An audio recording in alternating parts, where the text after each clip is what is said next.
मूड़ी के बार उधियाइल जाता। हाँ मूड़ी के हाँ। बार उधियाइल जाता, पीठिया पेट में समाइल जाता। आ का कहीं दुबई के पैसा, का कहीं ई सऊदी के पैसा सैलरी के दिन ओराइल जाता। जे विदेश जाए के सोचेला कि हम जैती तो विदेश में बड़ी पैसा कमैती, फलानवा कमाता हमहू जैती तो कमैती। विदेश में बड़ी पैसा बका ना, ऐसा बात बिल्कुल नहीं है। फूली के पेट गुलगुल्ला हो जाला, फूली के पेट गुलगुल्ला हो जाला, दहिया स्पंज के रसगुल्ला हो जाला। आ अरब में रहत हुई उहे न बूझी, सऊदी में रहत हुई उहे न बूझी, दिरहम रियाल बाबू कैसे कमाला। मिलके केहू आपन लोग मिलेला तो कितना खुशी होला। समझ जाए कि केहू आपन मिल गए तो आदमी के सीना जौन बा 56 इंच के हो जाला। रउआ का सलाह दे? सबसे पहले तो एगो ई पर हमार रचना रहे, ओकरा के सुनाओ तानी, फिर जौन बाकी आगे सलाह दियाई कि पैसा और टाइम गवाई मत। हाँ। पैसा और टाइम गवाई मत, इतना जल्दी अगुताई मत।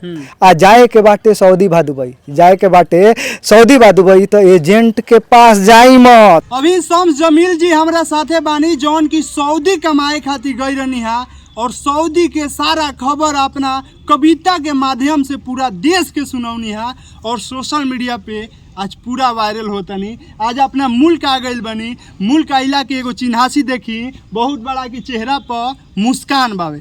कब आईनी है रहुआ अपना की है? हम 2 दिन पहले आयल बानी।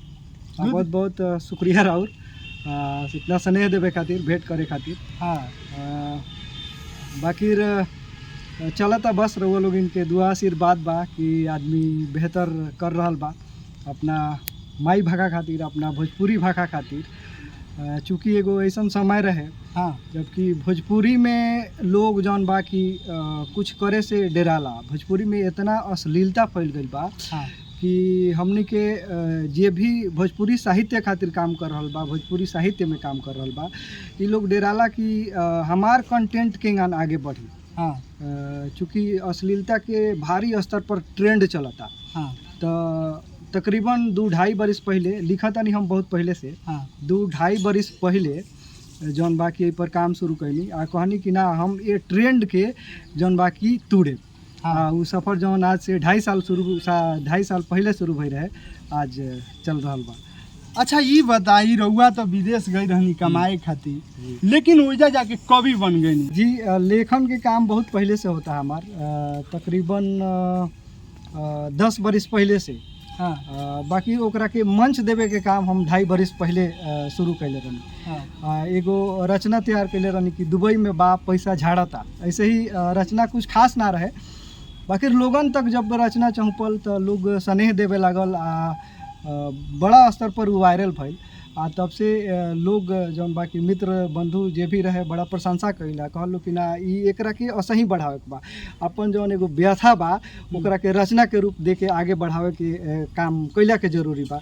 तो उ सफ़र शुरू भइल और आज तक ले चला। वैसे तो बड़ी कविता वायरल भइल। पहल का कविता कुछ ऐसे रहे कि दुबई में बा पैसा झाड़ता, जेब में एगो चवन्नी नइखे, हाँ पॉकेट में एगो चवन्नी नइखे, आ घर वालन के नंबरी गिनावता। सऊदी में बा पैसा झाड़ता। ओकरा बाद भी कई गो रचना जौन बाकी आगे बढ़ल, जिसमें एगो हमार प्रसिद्ध रचना रहे कि मूड़ी के बार उधियाइल जाता। हाँ मूड़ी के हाँ। बार उधियाइल जाता, पीठिया पेट में समाइल जाता। आ का कहीं दुबई के पैसा, का कहीं ई सऊदी के पैसा सैलरी के दिन ओराइल जाता। ऐसे ही कुछ रचना जौन बाकी बड़ी लोग पसंद कैले रहे। का सऊदी में कमाए के चाहिए कि अपने की कोनो बिजनेस क के रह जाए के चाहिए? देखी, सबसे पहले तो अपना की है रोजी रोजगार के भारी कमी बा, इसे मुँह नहीं के मोड़ल जा सकत। जे भी लोग बा वो हाँ हमारा जैसा आदमी 1000 कोशिश कैला के बाद अगर भी कुछ ना मिलेला, ना भेटला जा, तो विदेश के रुख कैला के अलावा ओकरा पास कुछ चारा ना रहेला। तो घर परिवार खातिर अगर लोग विदेश जाके कमाता, थोड़ा सा सेक्रीफाइस करे के पड़ेला, कुछ कुर्बानी देवे के पड़ेला। तो वो घर परिवार खातिर, घर परिवार के खुशी खातिर सब कुछ आदमी खुशी खुशी सहेला। राउर शादी हो गई बा? हाँ बिल्कुल, हमार शादी हो गई बा। वो कविता में सुनते हो खब दूगो झुनझुना बड़ा संसा। तो कविता के माध्यम से आपन परिचय दी। अच्छा अपन ये हमारे एगो रचना बड़ा प्रचलित रहे कि नाम संफ जमील बाटे, नाम संफ जमील बाटे, घर बालापुर हो, बढ़िया से सटले बाटे, तरवारा से तनी दूर हो। आ दुबई में रहनी, हाँ दुबई में रहनी, यही बात के फील बा। दादा रहले मोहब्बत, दादा रहले मोहब्बत, बाप के नाम जमील बा। आ तनी मुनी बात पर मेहरारू रोज गरियावेले, तनी मुनी बात पर मेहरारू रोज गरियावेले। आ खर्चा पानी में लेट हो जाओ तो प्रचंड रूप दिखावेले। आ दूगो झुनझुना बड़ा सन समर सजल नाव के, दूगो झुनझुना बड़ा सन समर सजल नाव के। आ देही पर हेरा चढ़बे ना करे, एगो आस हेरा एगो पाव के।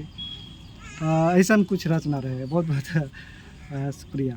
ओइजा समय के तरी निकाल पाइले, काहे से कि काम करे के पड़त हुई, तो ओइजा रचना के तरी तैयारी करी कि हुआरी के रखले बनी का कि तू रचना तैयारी कर दिया तो हम आगे बोल दे। ना ना, जैसन जितना रचना होला हमार गढ़ल ह। हाँ। शुरू में तनी मुनी दिक्कत भइल लिखे ओखे में, बाकी समय वगैरह भी मैनेज कइल जाला। एकरा खातिर बड़ा सीमित रूटीन रहेला हमार। हाँ। ओजा के लाइफ के जौन अपन डेली के रूटीन बा, ओइमें बड़ा समय मैनेज करे के पड़ेला। जौन बाकी समय निकाल के ये सब कइल जाला। हालांकि समय ना रहेला फिर भी आदमी निकालेला, ऐसा कुछ रचना लिखल जाला और जौन लोग तक पहुँचावे खातिर, लोग के पसंद करे खातिर तो बड़ी समय मैनेज करे के पड़ेला। यूँ समझी कि हमार ओजा के घंटा ना बल्कि सेकंड बड़ा इम्पोर्टेंट रहेला। और कोनो रचना रहे ओइजा के? जी बिल्कुल बा। ऐसा एगो एंजॉय करे खातिर भोजपुरिया क्षेत्र के मस्ती खातिर एगो रचना गढ़ले रही, जौन की बड़ा लोग पसंद कइला, मिलियन में गइल रहे। हाँ। रचना कुछ ऐसा रहा कि फूली के पेट गुलगुल्ला हो जाला, फूली के पेट गुलगुल्ला हो जाला, दहिया स्पंज के रसगुल्ला हो जाला।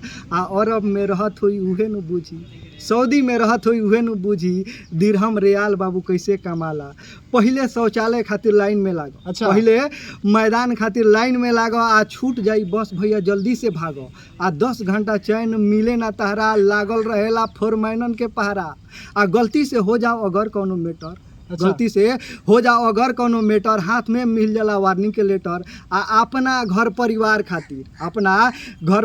खातिर इतना नु कुछ सहाला। आ दुबई में रहत होई उहे नु बूझी, दुबई में रहत होई उहे नु बूझी, दिरहम रियाल बाबू कैसे कमाला। ऐसा नहीं एगो रचना बड़ी वायरल भई रहा। जे विदेश जाए के सोचेला कि हम जैती तो विदेश में बड़ी पैसा कमैती, फलानवा कमाता हमहू जैती तो कमैती जी ए पर रहुआ का बोले?